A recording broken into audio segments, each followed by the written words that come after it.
This is How Did I Get This Far, a podcast tackling the basic skills and knowledge that we all completely missed learning. Soon enough, you'll stop having to ask yourself, how did I get this far? On this episode, wait, each Major League Baseball team plays 162 games a season? It's time to find out, how did I understand baseball this far? In addition to basic skills, there is a lot of basic knowledge that we haven't really learned.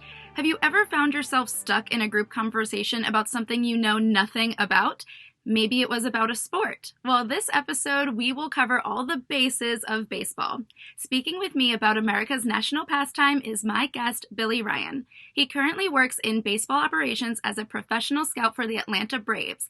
He also worked as the assistant general manager for the Arizona Diamondbacks and was previously a senior coordinator of labor relations in the commissioner's office for Major League Baseball.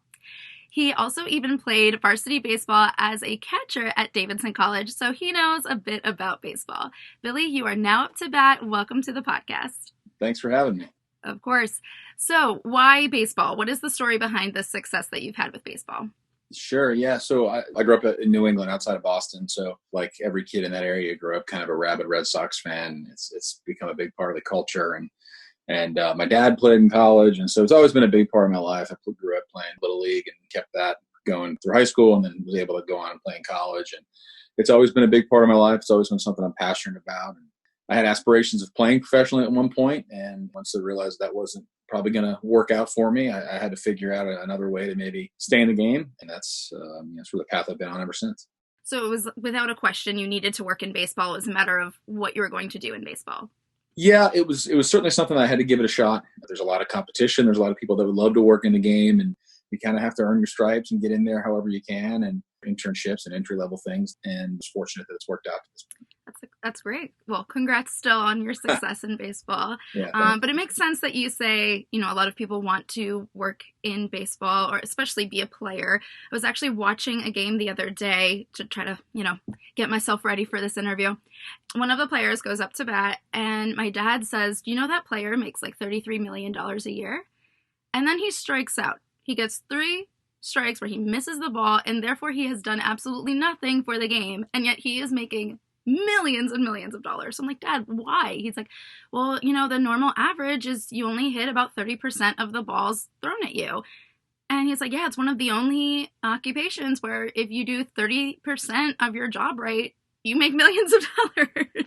Yeah, no, your dad's spot on with that. I mean, there's not too many professions you can say that about. You're not going to want to, go to a surgeon that's only, performing successfully 33% of the time. But there was guys that not just get millions of dollars. If you, just as a hitter, if you're successful 33% of the time, you're going to wind up, and you do that for a long enough period of time, you're going to wind up in the Hall of Fame as one of the all-time greats. So it's a game of failure. It's one that you learn as a player early on that, you can do everything right, and it's still not going to work out in your favor sometimes. And so, that carries over sort of into what I do as well. Obviously, if it's a game of failure for players, the guys that are out there performing, trying to evaluate those players, you're going to be wrong some of the time as well. But yeah, it's definitely a game of failure more so than other sports. And you just have to be able to sort of get over that quickly.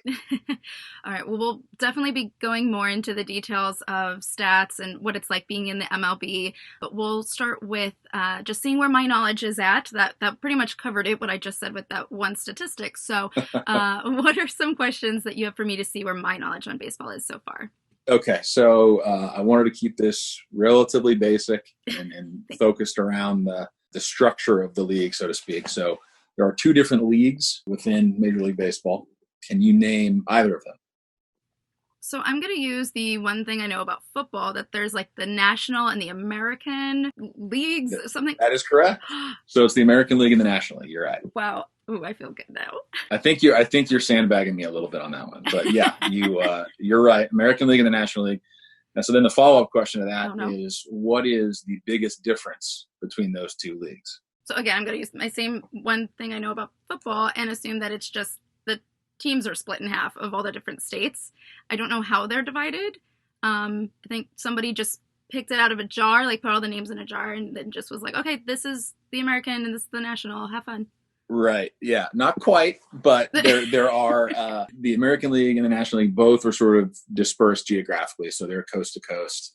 they're cut up into different divisions within the leagues. For example, there's an American League East, there's an American League Central, and American League West, and then the same thing for the National League. But the biggest difference between those two leagues, for our purposes, I'll pretend like we're talking in 2019. But the biggest difference between the American and National League is the American League has what's called a designated hitter, where that's one of the positions in the lineup where the player literally does not take the field. He only hits when it's his turn to get to bat. And then in the National League, the pitcher has to hit. So there are 9 spots in every lineup, but in the National League, the pitcher actually gets up and hits in the National League, whereas the American League, there's someone who essentially hits for the pitcher. So typically, you play most games within your league. Right. There is interleague play where they do play each other, but the rules at that point come into play are whoever is the home team. So if you're playing in a National League park, if the Braves are playing the Yankees, for example, in Atlanta, the National League rules would apply to the lineups, and so the Yankees pitchers would have to hit in that game. And vice versa, if we were playing in New York instead of Atlanta, then we would have a designated hitter and our pitchers would not have to hit. The same applies in the World Series. The winner of the American League plays the winner of the National League, and same rules apply as far as whoever is home field advantage, their league rules apply to the game. So in the National League, the pitcher will typically bat. There are 9 spots in a lineup, and typically the pitcher will bat last because he's the worst hitter on that team. Is that like a standard rule? Like if you're a really good pitcher, you're probably a really bad batter? Well, typically, yeah. A overwhelming majority of pitchers are not good hitters because their job really is obviously to focus on the pitching side of the game, and their responsibility is really not to be a good hitter. So it's tough. Hitting's tough when you practice it all the time. So obviously when you're not practicing it all the time, it becomes even more challenging. So typically the pitchers will hit last in the lineup. And so, the first 8 hitters get up to play, the position players get to bat, and then by the time the 9th spot rolls around, it's time for the pitcher of the National League to get up there and try to give it a crack. So that's the biggest difference between the two leagues. I got to say, I'm already shocked with how much I've learned because I planned on us just talking about, there's 3 strikes and 4 balls, and that would be like the extent of what I learned today. So, well, you're right about that. There are both 3 strikes and 4 balls, so you already have that knowledge. Well, let's continue into more basics then. Let's start at the beginning. Okay. We can start with just the general structure of the game. I know there's obviously a lot of little caveats, but just the general rule and structure of the game of baseball. How would you describe that? Sure. So there are 9 innings typically in a game, and an inning is divided up into 2 half innings, and the home team will take the field first. So the visiting team gets to bat in the top of the first inning, as they call it. The second half of that inning is called the bottom of the inning. You have 3 outs, and the top of the first inning, the visiting team will get up there, and until 3 outs recorded, they stay out there and try to score as many runs as they can, and then they flip-flop, and the visiting team will take the field, and the home team gets to bat. So you sort of go through that iteration 9 times, and if the home team is winning, there will not be a bottom of the 9th played because they already have the lead. But there are no ties. Typically in baseball, there have been some exceptions, but generally speaking, you play until somebody wins. So there have been some marathon games that have gone, 18, 20 innings, and typically a game's about 3 hours. Games have gone 5, 6, 7 hours because that's sort of the romantic beauty of it in my mind of baseball is there's no clock, so it goes as long as it has to. So that's the general structure. There's 9 players in a lineup at one time. There's different positions. So you're talking about when the defense and they're out in the field, the field, right? Correct. Yeah, they're in the field. Yeah. So you're talking about the 9 players that are out there. Is there normally like 9 players lined up to hit the ball? Correct. Yeah. So the same 9 players that will take the field will then be, when it's their turn to hit, those same 9 players will then be the hitters for that game. So typically there's 25 players on a roster, roughly split evenly between pitchers and hitters. There's usually 12 or 13 pitchers on a staff, and the rest are position players. So the 9 guys that are out there playing a position will then come in when it's their turn to hit, and they'll be designated a spot in the lineup 1 through 9 where they hit, and they stay in that order throughout the entire game. And obviously substitutions can be made, and if you're going to take out your center fielder, whoever you put in the center field spot will then take his spot in the lineup when it's time to hit, and also play the same position defensively typically. Gotcha. Oh, well, let's go more into the positions since you started naming some of them. I remember once upon a time when I had a boyfriend that was a big Yankees fan, I memorized the starting lineup for him, but now I don't remember even the positions' names. So can you just go through all of those? Sure. Yeah, so there's a pitcher and there's a catcher. That's typically where most of the action of a game takes place, is sort of that showdown between pitcher and hitter and catcher. They're sort of in the center of the field.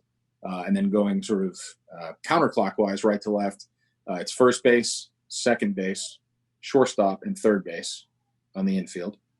And then reversing, it's left field, center field, and right field in the outfield. So those are the defensive positions. And then in the American League, there's a designated hitter as well, which doesn't play a position in the field, but it's a designated lineup spot. Got it. Okay, well then let's also go into more specifics of the game. So you said there's 3 outs. The outs, I assume, are just strikes, and also when the ball is caught before you hit the base, right? So there's a lot of different ways to make an out. So okay. You touched on 3 strikes. So as a hitter, you get 3 strikes. So a strike is when you swing and miss at the ball, or if the pitcher is able to throw it over the plate in what's called the strike zone. So it's sort of an imaginary box. If the pitcher can throw it in that box and you don't swing, it's also a strike. So you get 3 of those. If you get 3, you're out. That's 1 out. Other ways you can make an out is you can hit the ball on the ground. A fielder picks the ball up, throws it to the first baseman, who then steps on first base before you touch the base as a runner. You're out then. Or if you hit the ball in the air and it's caught by any fielder in fair or foul ground, you're also out. Okay. And then we'll do the more positive end, actually scoring. So I guess runs is the baseball term for it. Correct. So can you just go over the different runs? Yeah. So there are 4 bases essentially. It's home plate is where you start as a hitter. There's first base, second base, third base, and then you come back home. It's called a diamond, baseball diamond. So it's in the shape of a diamond. So in the loosest terms, if you go back to like Little League or T-ball and you watch, someone just hit the ball and it's a lot of fun to watch, but it's typically because nobody's very good at that age and there's nobody being able to catch the ball and throw the ball. So a lot of times you'll just see a kid hit and he'll just circle the bases and be done. So that's really the premise, is you want to get back to home plate. You have to touch each of the bases on the way, first base, second base, third base sequentially, and then you want to get back to home. If you get back to home and touch home plate, it's a run. And now there are other ways you can make it out. You can get tagged, meaning if the fielder has the ball in his glove and touches you with that ball when you're not standing on a base, you're out. For example, if you get a base hit, a single, for example, you hit the ball and you get on first base, you're typically going to stay there until there's another opportunity to run, because if you just keep running, they're going to tag you and you're out. So that's sort of the simplest way to do it. Make a big loop around the bases, you score a run, and that's worth, we call it runs, but 1 point essentially in a baseball game. So another way to score is you hit the ball out of the stadium over the fence in the outfield. That's called a home run, where the hitter will literally just get to kind of jog around the bases, touch all the bases, and touch home. That's worth a run. If you hit it with a man on first base, everybody that's on the bases, including the hitter, get to come home and score a run. So what a grand slam is when the bases are loaded, there's a base runner on each base, first, second, and third, and the batter hits a home run. His team scores 4 runs. And so everybody comes home and touches the plate, and that's worth 4 runs. Obviously a big deal when you're trying to score as many runs as you can in a game. Are there any other terms that in baseball that are really common that we probably haven't touched on? I know there's like walk-offs and bunts and some other fun terms. Is there any that are like worth knowing? Yeah, so a walk-off's a good one. So a walk-off is typically when you're the home team, because when you're the home team, you're the last one to bat in an inning. So essentially what a walk-off is the home team is tied or losing the game, and they score the winning run in the bottom of the 9th inning or the bottom of the last inning. It can also be extra innings if it goes past the 9.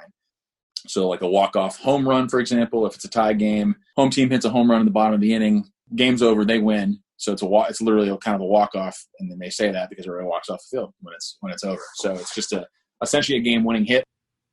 There's a whole bunch of terminology. We can kind of fall down that rabbit hole with all the baseball idioms.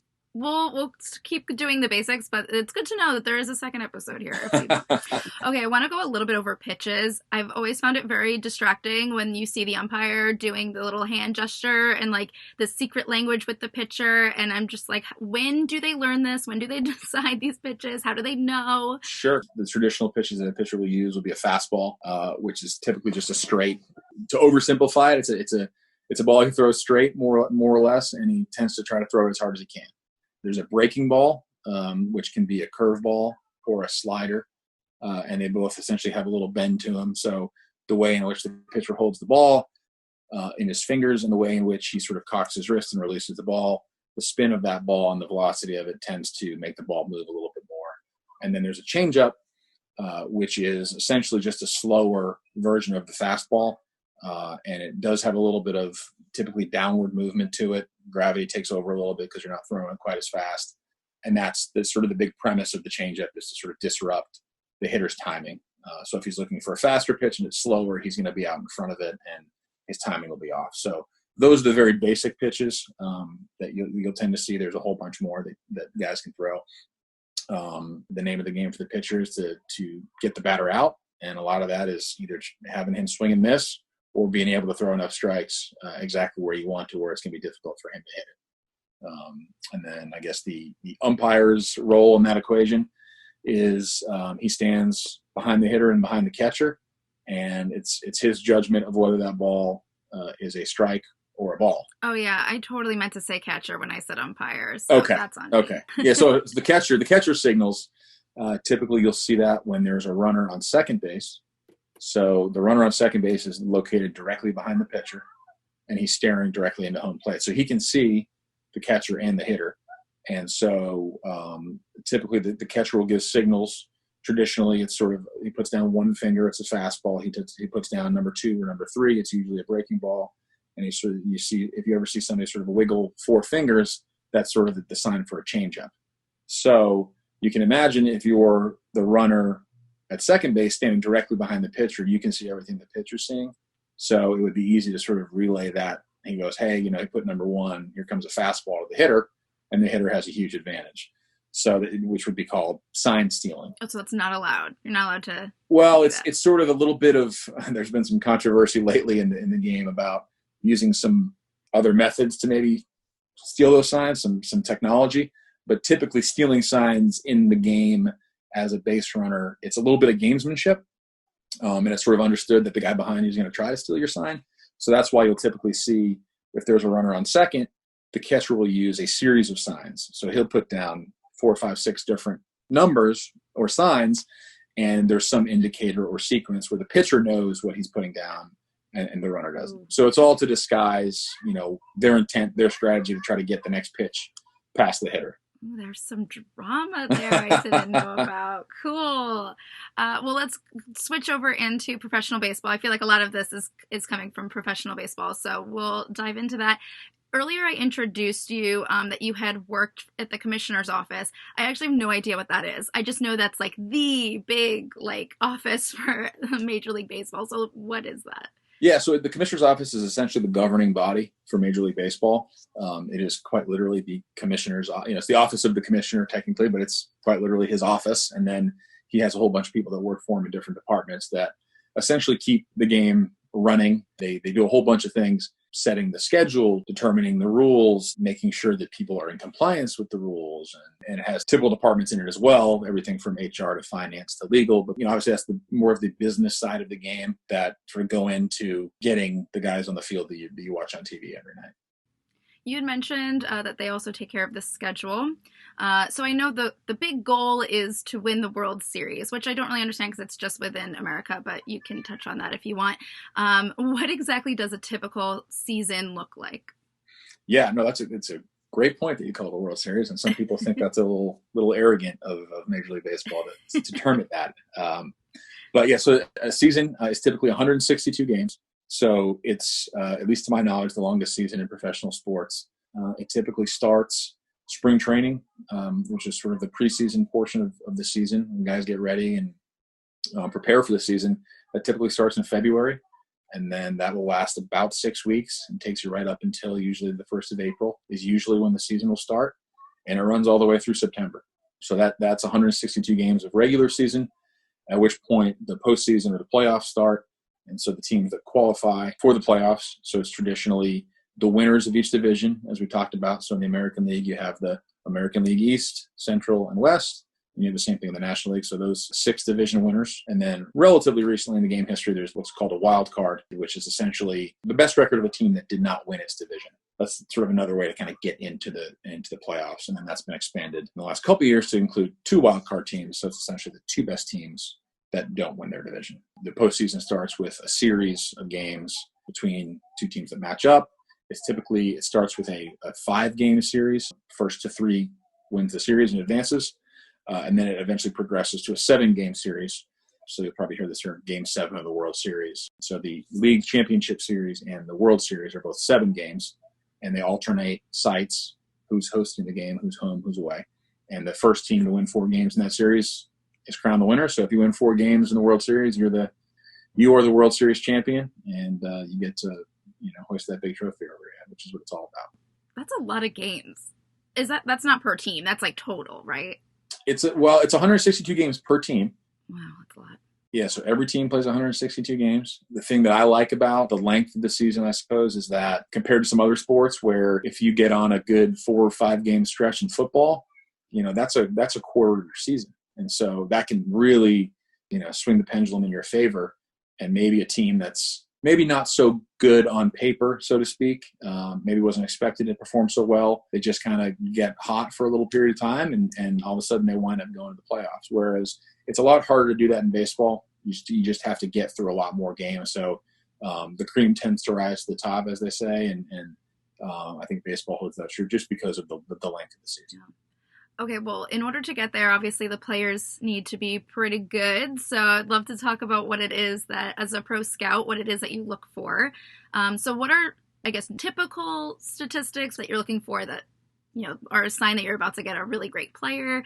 Sure. Yeah, so there's 2 different types. Well, there's more than 2, but there's what's called an amateur scout, which is responsible for a geographic portion of the country. So you have a state or a couple of states that you're responsible for covering, and you are the evaluator of all amateur talent in that area. So typically high school, junior college, and college players. And so you're scouting those players, who are 16, 17, 18 years old, 21 years old in college, to potentially draft them. And what the draft is our player acquisition system on the amateur side of the game, where every team gets a draft pick. You go through, round after round after round, and the team gets to select which players they want to draft onto their roster. So that's, in a nutshell, what an amateur scout does. What a professional scout does is we're responsible for evaluating the professional side of the game. So the major league level, which everybody knows about, and then there's the minor league level. So what we do typically is we will evaluate players that may be available to acquire in a trade, or they may be what's called a free agent. So their contract expires at the end of the current season and are then free to sign with any team they want. We're sort of assessing that talent in preparation for that potential acquisition. Typically, it's a different type of process when you're evaluating, obviously, a 17-year-old high school kid versus a 24-year-old major league player or minor league player. And so there's a lot of information out there. We've undergone a little bit of an analytics revolution over the last 5 to 10 years. As scouts, our job, in my opinion, is to sort of lend a little bit more of the subjective evaluation of the player from our experience and from what we've seen over the years, what our eyes tell us about his physical traits and characteristics, as opposed to maybe the statistics that he's generated. This is player X. We think this is what he's done in the past. The real money lies in the question of what we think he's going to do in the future.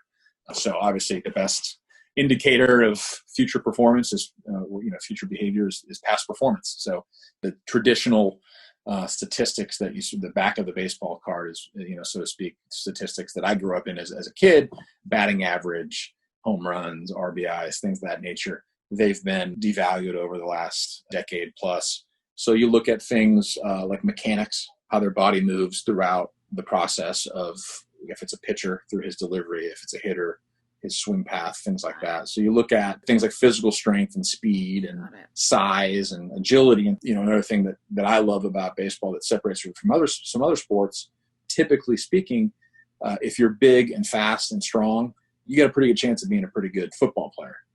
The same doesn't hold true for baseball. It's much more of a skilled and repetition sport where you have to sort of hone that over countless repetitions. So it's similar to like a golf swing. There's very, very small little things that you can change that can make a big impact. Yeah, no, it sounds like things that would not fit on a baseball card. So that makes sense. Okay, so I just have one last question.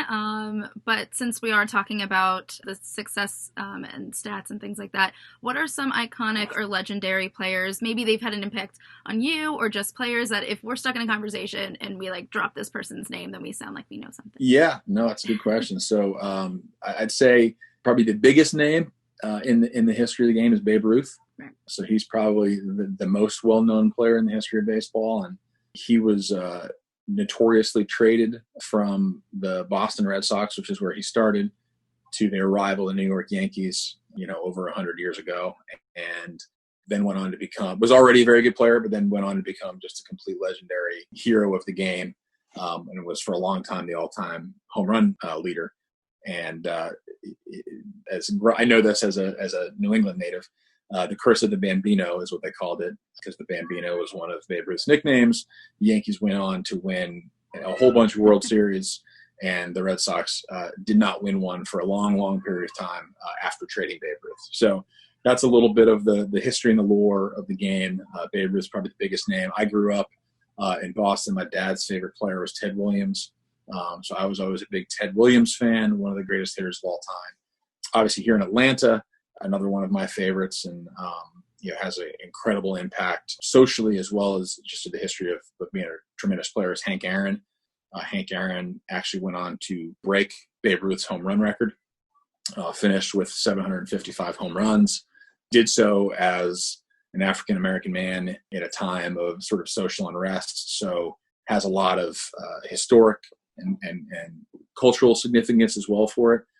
So those are some. Willie Mays is another all-time legend of the game. So those are some of the all-time greats. Probably the best player currently is Mike Trout, center fielder for the Angels out in Anaheim. If you're talking about current day, he's probably the name I'd throw out there if you're looking to sound like you know what you're talking about. Yeah, that was a great array, nice variety. Actually, I have to ask the dumbest question. You obviously brought up Babe Ruth. Why is his name the name of a candy bar? Is there was his favorite candy, the ingredients in it? Like, what was the deal? Do you know? I don't know the true story, but I think it was just sort of a marketing thing. I mean, he was like bigger than the Beatles and the president at the time. Like, he was the guy. He became sort of this mythical figure, and it continues to grow over time. You look at a lot of these guys now, and they're in, ridiculous physical condition and shape, and they're big and strong, and they look like professional athletes. And if you can go ahead and Google a picture of Babe Ruth, not exactly the picture of physical fitness. He was a little portly and had a reputation for living the nightlife and smoking cigars and eating hot dogs and drinking beer. And so he kind of took on this like sort of Paul Bunyan mythical figure for a while. And so my guess is they were probably just trying to hitch their wagon to a really famous, probably the most famous guy in sports at the time, and named a candy bar after him. Glad I asked, because I mean, it was a dumb question and I could have just Googled it, but I think it's a great question. I never would have thought of that, actually, but it's a very good question. Now it makes me think, like, why don't all celebrities have their own candy? But whatever. I think others have. I think there's been some other athletes that have had, I'm blanking on one, but I can think of one off the top of my head. I can't remember who the athlete is, but there were, certainly not to the extent or the notoriety probably of a Baby Ruth, but I think people have tried to reinvent that magic, and I don't think it's worked quite as well. And I don't know if that's because the candy bar's better or the player was better. I don't know. Well, thank you so much. We've hit all of my questions that I had for this episode. Are there any final thoughts or any social media or anything like that you'd like to share? No, I've enjoyed this. Has been a lot of fun. I've enjoyed it. I'm sort of intentionally Spartan in my social media presences. I am on LinkedIn. That's a place I found I can share some interesting thoughts and connect with some people that are doing some interesting things professionally. And I'm always looking to, learn and share and ideas share with folks, whether it's in sports or outside of sports. So people can find me on there if they're interested. And I just appreciate you having me on. Awesome. Well, thank you again for being a part of the podcast. You really knocked it out of the park today. Don't hate me for saying that. I just really like puns. And thank you to all the fans of the podcast for tuning in. We will catch up with you next time. Is there another basic aspect of life that you cannot grasp? Send your topics to howdidigеттhisfar@gmail.com and tag at howdidigеттhisfarpod on Instagram with any helpful hacks. Well, that's as far as we will get for now. I'm Amanda Ogan. Thanks for listening.